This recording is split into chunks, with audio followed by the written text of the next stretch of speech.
di nuyu yéen ñëpp ci seen tour ñu ngi fi sa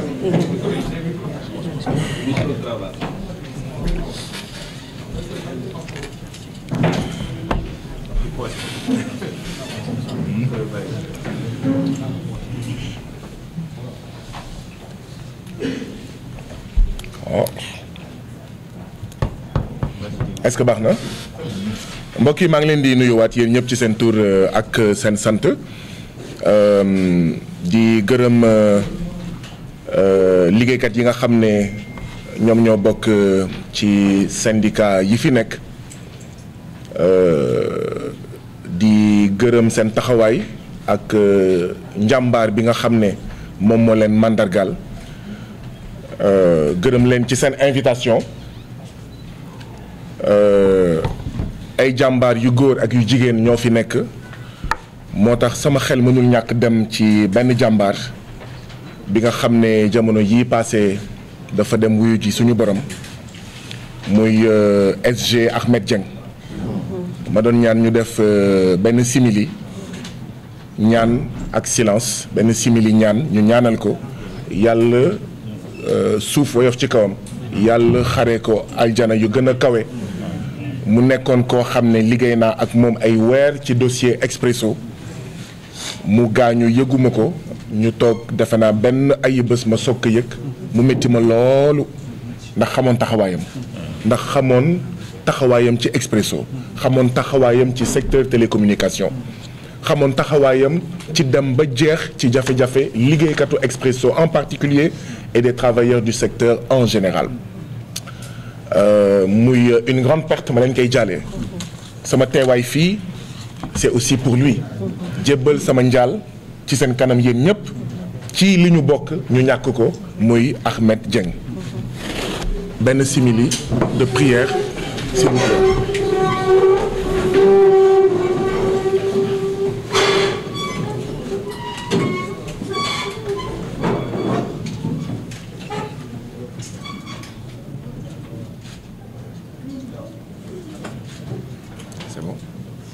jërë ngeen jëf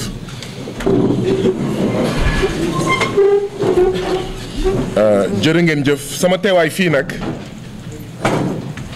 mooy dama ñëw pour ànd ak yéen pour dénoncer la délinquance numérique du gouvernement du président Macky Sall et de son ministre Moussa Bocar Thiam.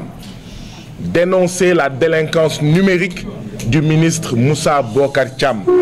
ndax li muy def tegu ko fenn jaay doole la du leneen lu dul délinquance il faut appeler un chat chat. Délinquance numérique boobu nag dafa war a jeex ba ndaxte d'accord naa ak ñi ko fi wax waa secteur bi duñu ay nooy neex syndicat yi duñu ay nooy neex les travailleurs de ce secteur duñu ay nooy neex askanu Sénégal tamit duñu ay nooy neex dootuñu nangooti cette délinquance numérique.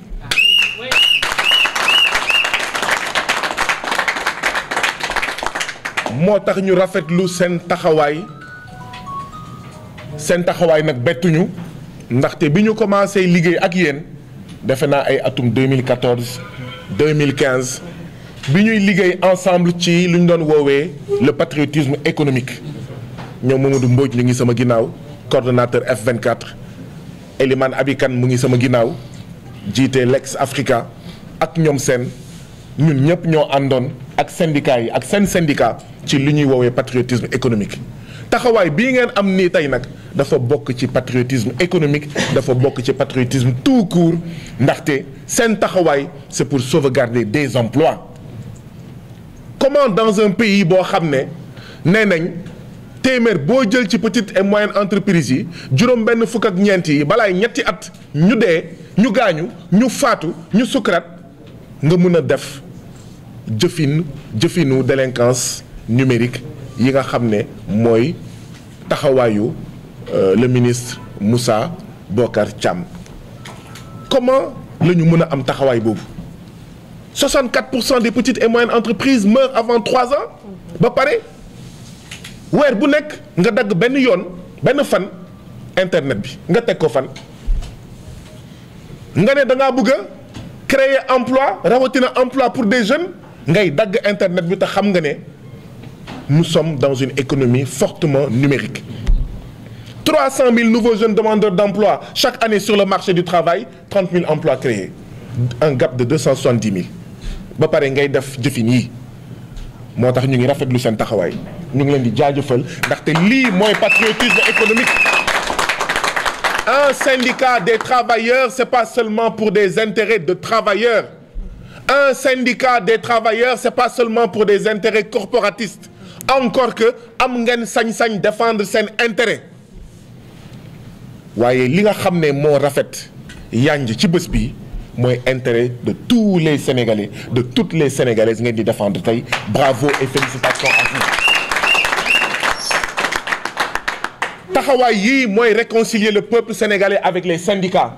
taxawaay yii mooy réconcilier le peuple sénégalais avec les syndicalistes.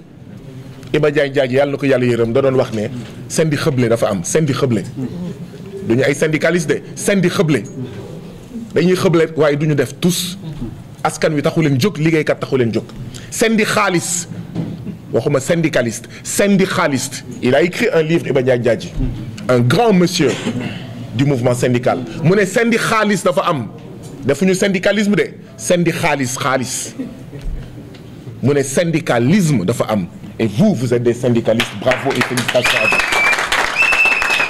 maa ngi commencé gudd damay daaneel wax ne ce n'est pas l'internet qu'il faut couper mais c'est la délinquance numérique qu'il faut arrêter. Ce n'est pas l'internet qu'il faut couper mais c'est la violation des droits des travailleurs du secteur du numérique qu'il faut arrêter et qu'il faut couper. Ce n'est pas l'internet qu'il faut couper mais c'est la gabegie, la prédation, les détournements de deniers publics au niveau de la poste qu'il faut arrêter. Au niveau de la poste.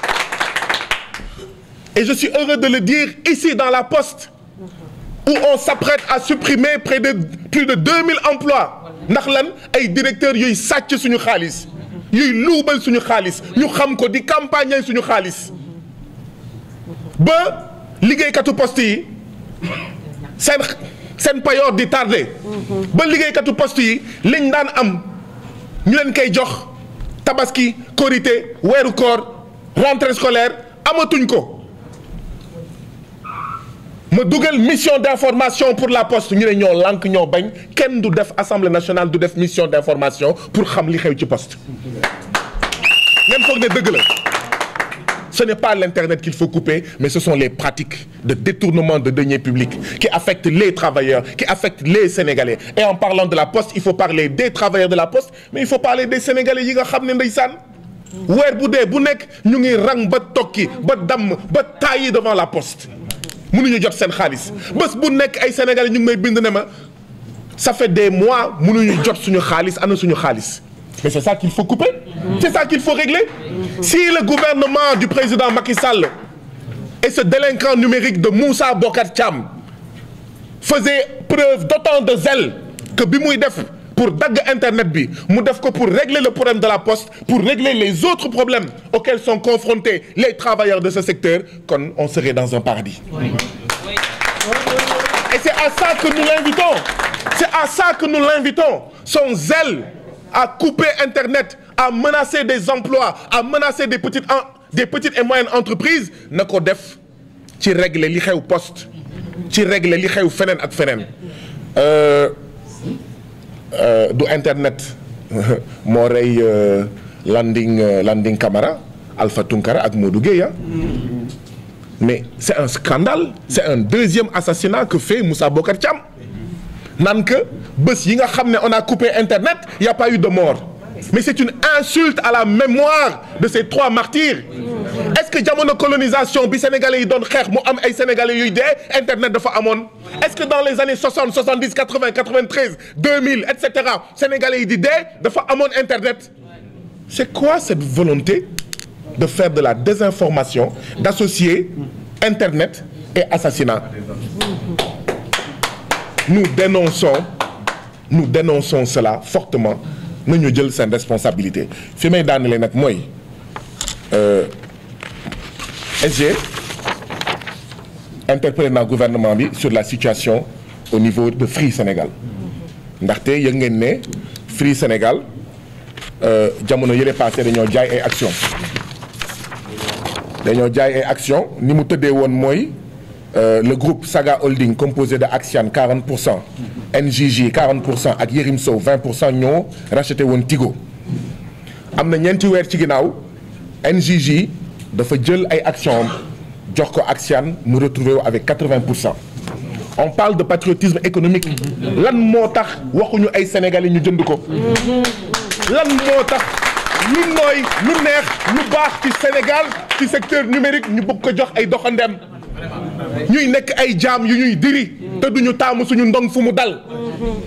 Donc SG j'ai interpellé le gouvernement ci loolu dama ne même si dama gëm fortement que gouvernement bi ak président bi li ko dese bëriwul ce n'est pas un prétexte pour ne pas parler à l'Assemblée nationale des problèmes des travailleurs. Et ça prouve qu'il n'y a aucune crise à l'Assemblée nationale. Ce n'est pas vrai.